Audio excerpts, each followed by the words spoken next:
Selamat pagi, salam dan bahagia Bapak Ibu Guru hebat. Jumpa lagi dengan saya, Christina Novita Dei, CGP Angkatan 9 dari SMP Negeri 1 ND, Kabupaten ND. Kali ini, saya bersama rekan saya, Ibu Yuliana Rita, Guru IPA dari SMP Negeri 1 ND. Selamat pagi Bu Rita. Selamat pagi Bu Novi. Apa kabar Bu hari ini? Kabar baik Bu. Puji Tuhan. Hari ini kita melakukan dialog praobservasi ya Bu, karena nanti saya akan memantau jalannya kegiatan pembelajaran yang akan Ibu lakukan di kelas Bu. Maksud dilakukan supervisi ini untuk mengetahui dan mengevaluasi jalannya proses pembelajaran yang akan Ibu lakukan di kelas Ibu. Nanti selain itu dialog praobservasi ini sebagai persiapan awal sebelum Ibu melakukan kegiatan pembelajaran di kelas agar Ibu lebih percaya diri, lebih siap memberikan pembelajaran yang terbaik bagi peserta didik. Begini Bu, ada beberapa pertanyaan yang akan saya tanyakan kepada Ibu. Yang pertama itu berkaitan dengan tujuan Bu. Kira-kira tujuan pembelajaran yang ingin Ibu capai dalam pembelajaran nanti apa Bu ya? Baik Ibu Novi, jadi berdasarkan rancangan yang saya sudah siapkan, jadi ada 2 tujuan pembelajaran akan saya capai bersama dengan peserta didik saya. Yang pertama itu adalah membedakan perubahan fisika dan perubahan kimia. Tujuan yang kedua menyebutkan tanda-tanda terjadinya reaksi kimia. Oh ya, kalau begitu ada 2 tujuan ya Bu. Ya, jadi Ibu akan menyampaikan 2 tujuan yang harus dicapai pada hari ini, yaitu membedakan perubahan fisika dan perubahan kimia. Lalu yang kedua menyebutkan tanda-tanda reaksi atau tanda-tanda perubahan kimia. Baik Ibu, ada pertanyaan lanjutan Bu, yaitu pertanyaan yang kedua, bagaimana dengan area pengembangan yang ingin Ibu capai atau yang ingin Ibu lakukan saat observasi nanti Ibu? Baik Ibu, untuk area pengembangan di sini ada 2. Yang pertama itu adalah pengetahuan, yang kedua adalah keterampilan. Ya, ada 2 ya Bu, Iya. area pengembangan yang akan diupayakan atau yang dicapai hari ini Bu, yaitu pengetahuan dan keterampilan. Nah, untuk pengetahuan Bu seperti apa ya? Untuk pengetahuannya di sini diharapkan supaya siswa itu bisa menyebutkan perubahan fisika dan perubahan. Ya, berkaitan dengan tujuan ada 2 ya Bu, yaitu membedakan perubahan fisika dan perubahan kimia, lalu menyebutkan tanda-tanda reaksi kimia atau perubahan kimia. Baik, jadi ada 2 tujuan tadi. Nah, sekarang kita lanjut ke pertanyaan berikutnya Ibu. Bagaimana dengan area pengembangan yang ingin Ibu capai atau yang ingin Ibu lakukan saat observasi nanti? Baik Ibu Novi.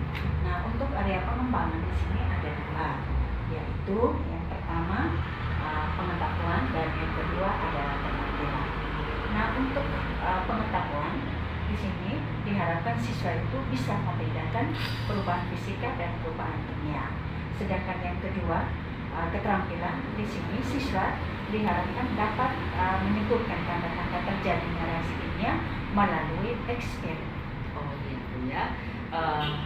Berarti ada 2 area pengembangan yang akan Ibu lakukan di kelas nanti, yaitu pengetahuan dan keterampilan. Nah, untuk keterampilan itu sampai dengan melakukan eksperimen ya Bu. Oke, baik Ibu. Nah, kira-kira bagaimana rancangan pembelajaran yang ingin diterapkan di kelas Ibu? Mungkin dari strategi pembelajaran, lalu model pembelajaran, juga metode pembelajaran yang akan Ibu gunakan nanti di kelas Bu. Oke, baik Ibu. Nah, berkaitan dengan strategi, nah pembelajaran di sini pembelajaran berdiferensiasi yang terintegrasi dengan kompetensi sosial emosional, di mana pembelajaran disesuaikan dengan kebutuhan murid. Nah, saya akan membagikan kelompok sesuai dengan gaya belajarnya masing-masing. Sedangkan untuk modelnya, saya menggunakan model pembelajaran berbasis masalah. Sedangkan metode yang digunakan yaitu diskusi kelompok, tanya jawab, eksperimen dan juga penugasan. Oh iya Bu ya. Lengkap sekali ya Bu ya. Pembelajaran yang dilakukan itu adalah strateginya itu pembelajaran berdiferensiasi. Jadi pembelajaran yang disesuaikan dengan kebutuhan murid ya Bu, sesuai dengan gaya belajar murid, yaitu misalnya ada yang visual, ada auditori, ada yang kinestetik. Lalu berkaitan dengan metode pembelajaran itu Ibu melakukan diskusi kelompok, tanya jawab, penugasan, eksperimen ya. Lalu model pembelajaran yang Ibu lakukan itu model PBL ya. Baik Ibu. Nah, kira-kira bagaimana dengan media yang Ibu gunakan di kelas nanti Bu? Nah, sesuai dengan strategi tadi, di mana pembelajaran berdiferensiasi akan berpegang pada model. Ya, Nah, untuk itu media pembelajaran juga yang harus saya siapkan atau yang saya gunakan di sini, yang pertama itu adalah laptop, yang kedua itu adalah PPT, sedangkan yang ketiga ada FKPD, ada juga HP dan juga alat dan bahan yang akan digunakan pada saat eksperimen. Luar biasa Bu, media yang digunakan itu sudah sangat lengkap ya, sudah sesuai dengan kebutuhan murid. Baik Bu, kira-kira kapan Ibu lakukan pembelajaran tersebut? Di mana, kapan, dengan di kelas berapa, pada jam berapa Ibu? Oke, baik. Nah, kebetulan saya mendapat jadwal mengajar itu di hari Kamis, yaitu di jam keempat dan jam kelima di kelas 7D. Oh iya, jadi kita nanti di kelas 7D ya Bu. Oke, baik, di jam ke-45 hari Kamis ya.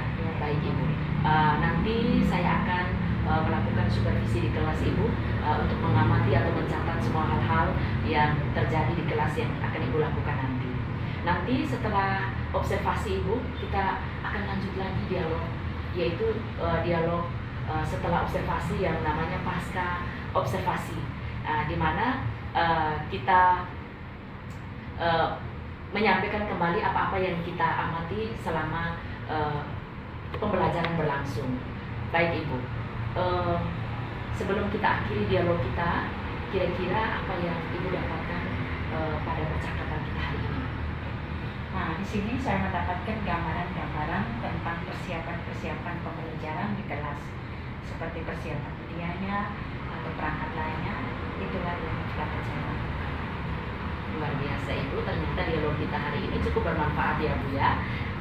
Terima kasih Bu Rita atas waktunya. Kita bertemu di kelas 7D hari Kamis, kalau tidak salah tadi ya, di hari Kamis pada jam ke-45 ya Bu ya. Oke, baik Ibu. Baik Ibu Rita, terima kasih. Terima kasih juga Ya. Ibu Novi. Ya, sampai jumpa ya. Sampai Oke. jumpa di hari